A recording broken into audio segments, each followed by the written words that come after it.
स्वयं चालित चालक प्रशिक्षण केन्द्र लोकार्पित। ओडिशा सड़क परिवहन विभाग आनुकूल्य आज बर्चना ब्लॉक अंतर्गत भूषणपुर स्थित चालक प्रशिक्षण केन्द्र स्वयं चालित चालक प्रशिक्षण केन्द्र लोकार्पित हो जाइछि। आभासी माध्यम कार्यक्रम को ओडिशार मुख्यमंत्री मोहन चरण माझी उद्घाटन करथिले। एही उपलक्षे आयोजित सभारे चंडीखोल आंचलिक परिवहन अधिकारी संबित कुमार सभापतित्व में आयोजित सभारे मुख्य अतिथि भाव जाजपुर सांसद रवींद्र नारायण बेहेरा विकसित ओडिशा पई प्रधानमंत्री नरेंद्र मोदी दृढ़ नेतृत्व और ओडिशार मुख्यमंत्री मोहन चरण माझी दृढ़ इच्छाशक्ति जोगु ओडिशा आज प्रगति पथरे आगे चली बोली कहवा सहित दुर्घटना मुक्त गाड़ी चालना दक्षता चालक सृष्टि करबा एही कार्यक्रम मुख्य लक्ष्य बोली कहिथिले।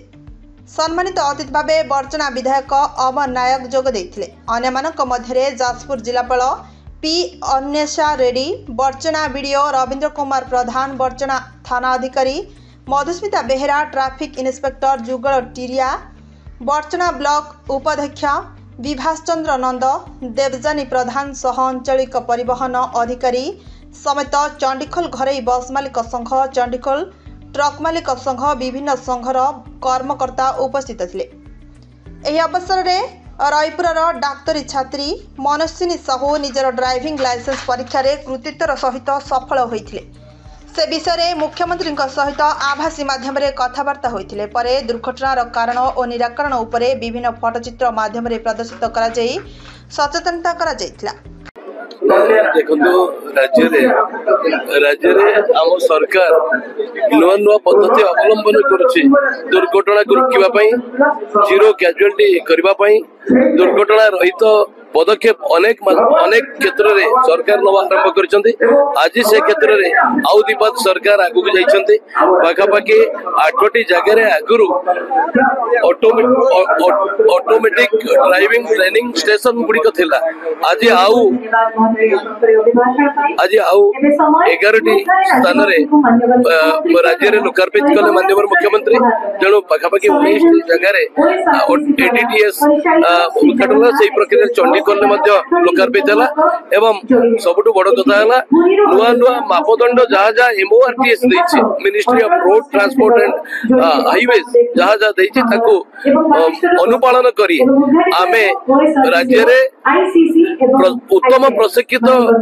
चालक बाहर करवा ये जो पदक्षेप निश्चित भाव में स्वागत योग्य पदक्षेप एवं आसंता दिन जो कथा कहती जे सड़क सुरक्षा जीवन रक्षा एक कथा खाली कहवा नहीं करिके देखैबा पई जो पदक्षेप गुड़िक दरकार सरकार को तरफ ताकू निया जाउछ। आज माननीय मुख्यमंत्री श्री मोहन चरण माझी सारा ओडिशा रे विभिन्न जगह ड्राइविंग नुआ ड्राइविंग ट्रेनिंग लाइसेंस जो जो नुआ टेक्नोलोजी अच्छी से उद्घाटन और स्क्रैपिंग माने आमर चंडीखोल गोटे 15 वर्ष है जो कार कि अन्य सब व्हीकल स्क्रैप हो ऑटोमेटिक स्क्रैपिंग कराई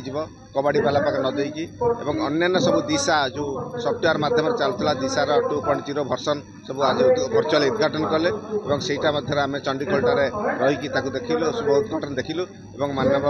मुख्यमंत्री जोटा कहते नुआ आर्टिफिशियल इंटेलिजेंस यूज करके वर्तमान ड्राइविंग लाइसेंस जो होचे आम ड्राइविंग जन ड्राइवर देलापर तार सब टेक्नोलोजी एआई ड्रिवेन टेक्नोलोजी माध्यम कौट फल्ट लाइन रहा कौन रहा सो दैट गोटे कंक्रीट ड्राइविंग लाइसेंस पाइब आ करप्शन हेबने और दलाल मझे पशबने से ड्राइविंग लाइसेंस पाइले सेफ ड्राइविंग हम जीरो टॉलरेंस जो कहते जीरो एक्सीडेंट जो हम समस्ते परफेक्ट ड्राइवर होगी बाहर। जाजपुर बर्चना राश्मिरंजन विश्वाल रिपोर्ट प्रतीक्षा न्यूज।